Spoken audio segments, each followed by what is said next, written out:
Mulyana pelaku pembunuh pacar yang hamil, pernah masuk TV jadi bocah inspiratif.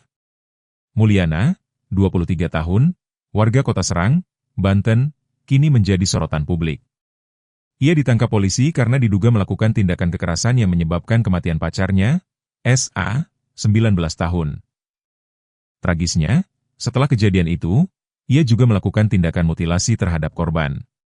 Mulyana ditangkap tanpa perlawanan di kawasan Pabuaran pada Sabtu, 19 April 2025.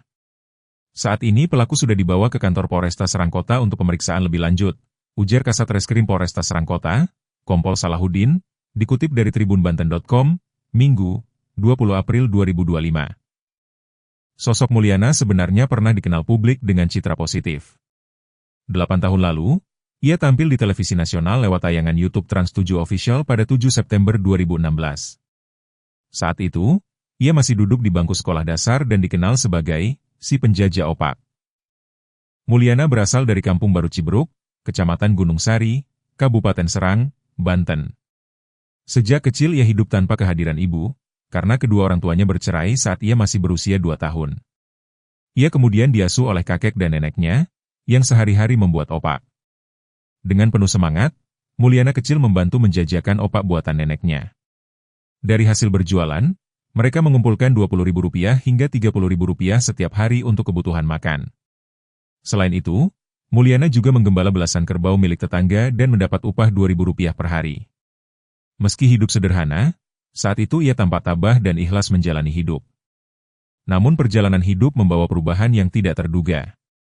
Saat beranjak dewasa dan mulai mengenal cinta, Mulyana justru terlibat dalam kejadian yang sangat memilukan. Ia diduga melakukan kekerasan terhadap SA, kekasihnya, setelah korban mengaku sedang hamil dan meminta pertanggungjawaban. Peristiwa itu bermula ketika Mulyana menjemput Sa di rumah kakeknya di Cinangka. Keduanya sempat makan bakso di wilayah Ciomas, lalu pergi ke peninjauan untuk membicarakan kehamilan Sa. Setelah itu, mereka berpindah tempat ke Gunung Kupa dengan alasan ingin melakukan transaksi COD. Dalam perjalanan, SA terus meminta agar Mulyana bertanggung jawab. Diduga karena emosi, Mulyana membawa SA ke perkebunan karet yang sepi dan mengajaknya masuk ke dalam hutan. Di sana, pelaku mencekik korban menggunakan kerudung, lalu mendorongnya dari atas tebing dan kembali mencekiknya hingga tak bernyawa. Pelaku kemudian pulang untuk mengambil golok, lalu kembali ke lokasi dan memutilasi tubuh korban. Potongan tubuh korban dibuang di aliran sungai, sementara sebagian lainnya ditutup dengan daun pisang dan kayu. Kompol Salahuddin menyampaikan bahwa berdasarkan keterangan awal, pelaku mengaku nekat karena tidak siap bertanggung jawab atas kehamilan korban. Kami masih mendalami keterangan dari pelaku.